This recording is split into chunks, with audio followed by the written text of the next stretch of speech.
pagi anak-anak, apa kabar?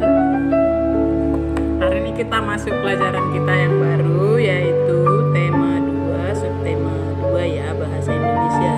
Sebelumnya anak-anak sudah pada ibadah belum? Iya sudah ya, jangan lupa absen juga ya. Oke, materi kita hari ini adalah tentang manfaat hewan bagi kehidupan manusia. Apa itu? Yaitu Tuhan menciptakan hewan agar dapat dimanfaatkan oleh manusia. Ada hewan yang dipelihara untuk digunakan tenaganya. Apa itu contohnya? Yaitu kerbau, sapi, kuda ya. Kerbau biasanya digunakan tenaganya untuk bekerja sawah. Kalau sapi membawa beban apalah yang berat-berat. Kemudian kalau kuda biasanya ada untuk menarik delman ya. Kemudian ada juga yang diternakkan untuk diambil daging, telur, kulit, susu dan tulangnya ya. Contohnya apa contohnya? Contoh hewan yang diambil tulangnya yaitu daging dan tulangnya ya. Sapi, kambing, ayam yang bisa dimanfaatkan maksudnya.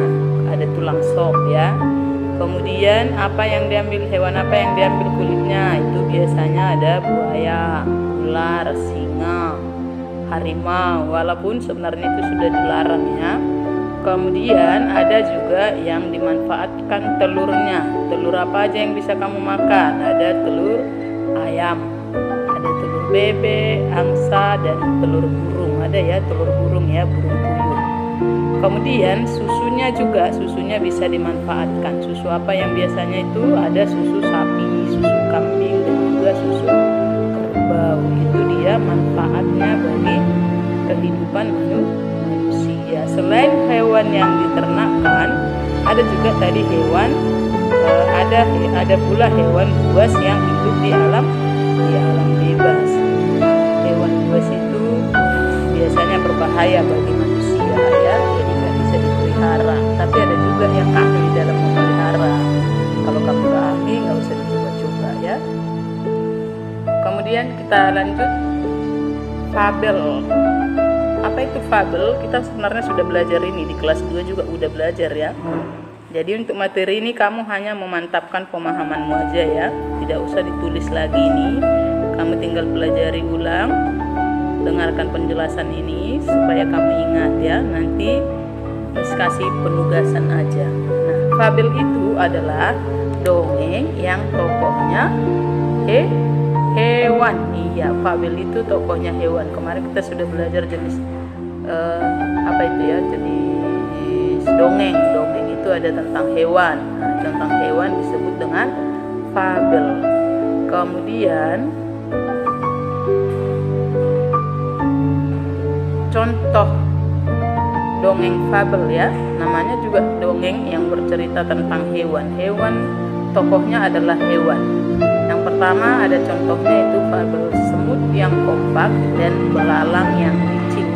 Ada juga semut dan belalang dan banyak lagi. Kamu bisa lihat kembali di buku kelas 2 atau di buku pendamping kita ya, di buku yang sudah dikirim itu ya. Ada banyak di sini contoh cerita fabel.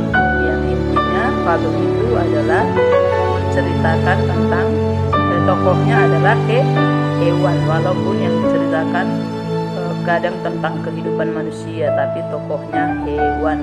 Pelakunya, pemerannya ya, tokoh itu artinya pemeran atau pelakunya dalam dongeng itu. Kemudian kita lanjut materi kita berikutnya, yaitu menulis cerita berdasarkan gambar. Ini juga kemarin sudah ada di tema 1 ya, menulis cerita berdasarkan gambar. Untuk dapat menuliskan cerita berdasarkan gambar, kamu harus memperhatikan gambar dengan teliti ya. Perhatikan gambarnya dengan teliti. Kemudian hal yang harus kamu perhatikan saat menulis cerita berdasarkan gambar yaitu tokoh dalam gambar, kamu lihat siapa di situ tokohnya, pemerannya, pemainnya siapa ya. Kemudian latar tempat dan waktu pada gambar, itu maksudnya suasananya, tempatnya di mana, terus waktunya kapan, pagi hari, siang hari, malam hari, atau kapan, itu waktu ya. Kemudian perhatikan juga ekspresi tokoh pada gambar, lihat ekspresinya, marahkah, senangkah, atau apa ya. Kemudian suasana pada gambar itu, apakah suasananya seram atau menyenangkan. Setelah kamu mengetahui ini, kamu akan bisa menuliskan cerita berdasarkan gambar tersebut. Nah, coba lihat contohnya ya. Ini contoh gambarnya ya. Coba lihat contoh gambarnya. Ada sebenarnya sudah dibuat urutannya, ada gambar 1, 2, 3, dan 4. Nah, dari gambar ini kita bisa menuliskan cerita. Nah, ini contohnya, kita rubah dia menjadi sebuah cerita. Nah, ini dari kesimpulan ini, dari gambar ini tadi ada Miss buat contohnya. Ceritanya jadi seperti ini ya. Pada minggu pagi, ini contoh kan pada minggu, kita bayangkan itu pada minggu pagi ya. Pada minggu pagi, maka latar waktunya itu adalah latar tempatnya, waktunya adalah pagi, pada minggu, hari minggu, dan pagi hari. Kak Diko pergi ke pasar membeli ikan hias. Kemudian dengan senang hati ia membawa ikan hias tersebut ke rumah dan memasukkannya ke dalam akuarium. Tiba-tiba Bobby, adik Kak Diko, mengambil ikan hias tersebut dan meletakkannya di lantai. Saat Kak Diko melihat ikan tersebut terletak di lantai, Kak Diko bertanya kepada ibu, katanya, "Bu, mengapa ikanku di lantai?"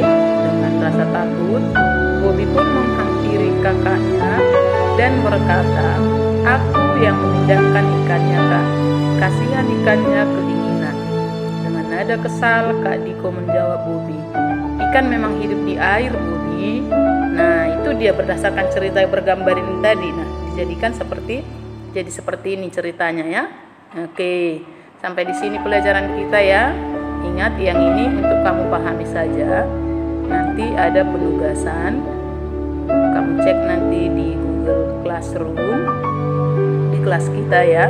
Nah, apa nanti yang kamu lakukan di situ, kamu lihat. Ini nggak perlu kamu tulis kembali karena ini sudah kita pelajari. Sebenarnya ini hanya untuk mengulang dan memantapkan pengetahuanmu saja, pemahamanmu tentang materi ini.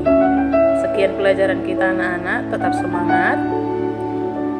Terima kasih karena hari ini adalah hari kita terakhir belajar. Have a nice day. Sabtu kita akan libur, Minggu juga, dan kemungkinan hari Senin itu 17 Agustus. Selamat Hari Merdeka ya, selamat menyambut Hari Merdeka. Happy holiday dan Tuhan Yesus memberkati. Shalom.